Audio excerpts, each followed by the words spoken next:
I'm really happy to be here. I really feel like this is something that, an opportunity for the public to meet a lot of great talent here in town. In all my discombobulation, I forgot to give our first sponsor shout out. I suck at business. Our music sponsor is In Case Backup. Guys, everyone here owns a computer, and every one of your computers is someday going to crash, and you're going to lose all your stuff. Fortunately for you, there's a great locally owned company, In Case Backup, which can install some software in your computer for less than $10 a month. It's worth 100 times that. They'll back up your files nonstop and protect you from the worst disaster that we all know is waiting for you out there somewhere. So they're great guys. I know them. I trust them. They provide a great service. In Case Backup. Check them out. One thing we do on the show, before we get Paula up here, every week because I'm obviously a huge supporter of our local writing community, we always have a featured book of the week. And this week's featured book, if I can reach on the microphone, is written by a Wichita Falls psychologist by the name of Dr. David Sabine. It's a book called A Chair with a View, Scenes of Heartbreak and Breakthrough in Psychotherapy. I worked with David a little bit on this book with editing. It's a brilliant personal account of how his practice as a psychologist, not only affected his patients, but also changed his life. And there are like 10 case studies of people he's worked with over the years that are absolutely spellbinding. And I always want us to support our local writers. So if you want to learn more about A Chair with a View, you can find the book on Amazon. On Facebook, it's under. You can find a page under the name of the book. His name is Doc Sabine on Facebook. He's a really brilliant man. Last week, oh heavens, last week's show, which I know you haven't seen unless you were actually. No, I take it back. This clip did make it up. It's the only clip that's made it up on YouTube so far. I've been busy. Last week, I gave the graduation speech that no school will let me give because they refuse to invite me. I've been lobbying to be a graduation speaker for 10 years. And the closest I've gotten, where's Matt? I can't see where Matt went. Matt asked me to speak. Oh, hey, man. On Facebook, he sent me a message, hey, will you speak at my graduation party? But then that invitation has since been withdrawn, or, so I can't even get a friend to invite me over. So last week I gave the kind of graduation speech that I would give if an educational institution was so foolish as to ask me to do so. It was not your typical graduation speech. I can't really say for sure what it was. It's all kind of a blur to me now. I seem to recall predicting that a large percentage of my pretend graduate audience that I was speaking to would either be incarcerated or grandparents by age 32. I think I shared some tips for these graduates going out into the world for how to stretch their household budget by shopping for food and other necessities at their workplace. I might have even described, you've done it. You've been out of toilet paper, you're like, that's coming on with me. I think I might have shared some tips on, I might have even described the world of work as a, quote, stinking shithole of negativity and corruption. Who knows? I was in a very dark place. It was not an optimistic speech. In fact, I've heard more optimistic cancer diagnoses. I've read more inspirational restraining orders, plant closure announcements, Adele lyrics, The Hunger Games, all way more hopeful than my speech. I'll put it this way. One time back when I was a food server waiting tables, there was a couple sitting at one table and another couple sitting at the other table. And while I was talking and taking the order from this table, all three of us overheard, without wanting to, the woman at this table asking the man for a divorce. That was more optimistic than my graduation speech to you people last week. It's time to make amends. I'm hoping that what I want to do today is offer some actual non-tragic advice for all you young people heading out into the world. After all, I'd like to think that I've learned some things over the 30 years since I finished high school that some young people can actually benefit from. Put simply, my advice comes in two categories. The two categories are things you should always do and things you should never do. Pretty simple. There we go.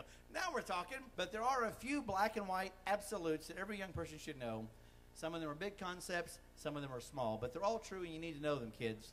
So here we go. Always and never. Graduates, always be kind to animals. The way you treat animals is a window into how you treat other people. Likewise, always be respectful of old people and strangers when you first meet them. You'll be old too someday, and you never know who that stranger you're flipping off in traffic might actually be or what they're going through. Of course, if you get to know this old person or stranger a little better and you find out that that person is an asshole, well, then feel free to treat them accordingly. Here's some easy things to remember to never do. And remember, this is life stuff. Never ask a woman when her baby is due unless she has told you herself that she is pregnant. I do not care if she is in active labor and you can actually hear a baby's cry. It does not matter how obvious it is unless she has specifically told you herself that the lump in her belly is an actual human baby. Look her in the eye, ask her how she's doing, and say something nice about her hair. That is all. On a sort of related note, never jokingly ask a person if he or she is blind or deaf or otherwise handicapped unless you are certain that they are not. Just trying to help you guys out. What, are you blind? Yes. I did that once. And all the people in the room, knowing the person could not see, went. I want you to learn from my failures, people. Work. Category of work. Never work for a boss who has never done your job. He won't appreciate it when you do it well, and he won't forgive you when you don't. Always, just some actual, that had a little meat to it, didn't it? Always show up for work on time. For God's sake, you've got, 16 hours between the end of one shift and the start of the next? Get your shit done, get your shit together, and get your shit to work. It's not that hard. Amen. Amen. Never show up for work drunk or get drunk while at work. Now, I'm not judging. Being drunk is a lot of fun, and work usually sucks. But what is the point of getting drunk in a place where you not only have to pretend you're not drunk, but you're expected now to work while drunk? You see the position you put yourself in? It's just a bad business model. Don't do it. Now, this one's a little more subtle, which was my way of saying this may not be funny, but it's important. Back to the work situation.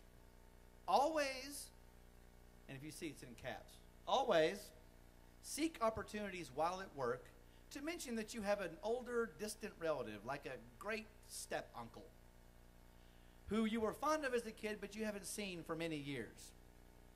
Okay? You do this so that if you ever suddenly need a few days off to go to the beach, you can claim that Uncle Bill has passed away and you have to go to the funeral. Now, the beauty of him being a not too close relative to you is that you won't have to explain why you aren't sad that he's dead. I once put a guy in the hospital for a while first, and he lingered. I got 2 weekends out of that. Follow up to that. Always remember to have Uncle Bill's funeral somewhere close to an actual beach, so that you do not return from a funeral in Kansas with a sunburn, a new puka shell necklace, and a souvenir keychain in the shape of a swordfish. But you'll have some explaining to do. They don't have that in Kansas. Some personal appearance tips, young people who are in my imagination. Guys, I know this isn't an issue yet, but it will be eventually. And we talked about this last week. So write this down and file it away until you need it. Always groom your ear and nose hair.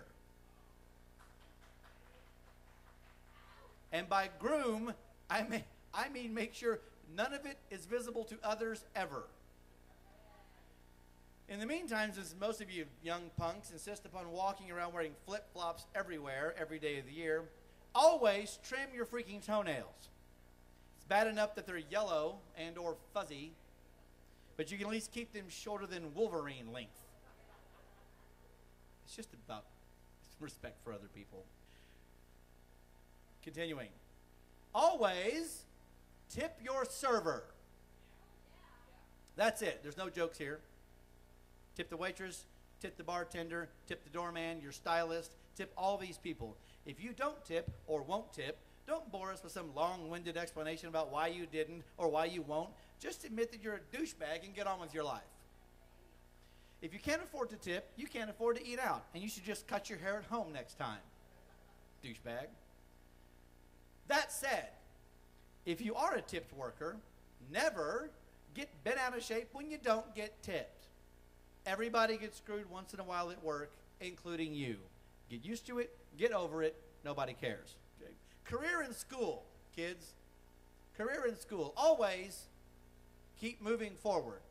Set goals for achievement, write them down. You can take stock a couple of times a year and see how you're progressing. And remember, it's about setting goals and trying to make progress. Don't beat yourself up if you don't reach your goals. When you inevitably don't reach your goals, never admit it. Make up an excuse. Blame your parents. Blame Obama. Deny that you had goals to begin with, which is why writing them down would be a terrible, terrible idea.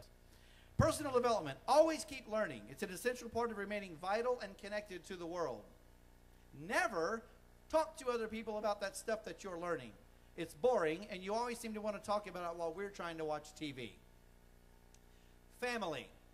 Always call your mom and dad on their birthdays. Their Mother's Day, Father's Day, their anniversary. These people gave you everything. You can at least give them 5 minutes of your time a few times a year. Never ask to borrow money during these phone calls. Wait a day or two. Personal responsibility. Always pay your taxes. Seriously, don't mess with those people. They will fuck you up. Never complain about your taxes. It's boring and you'll sound like your dad, or at least my dad.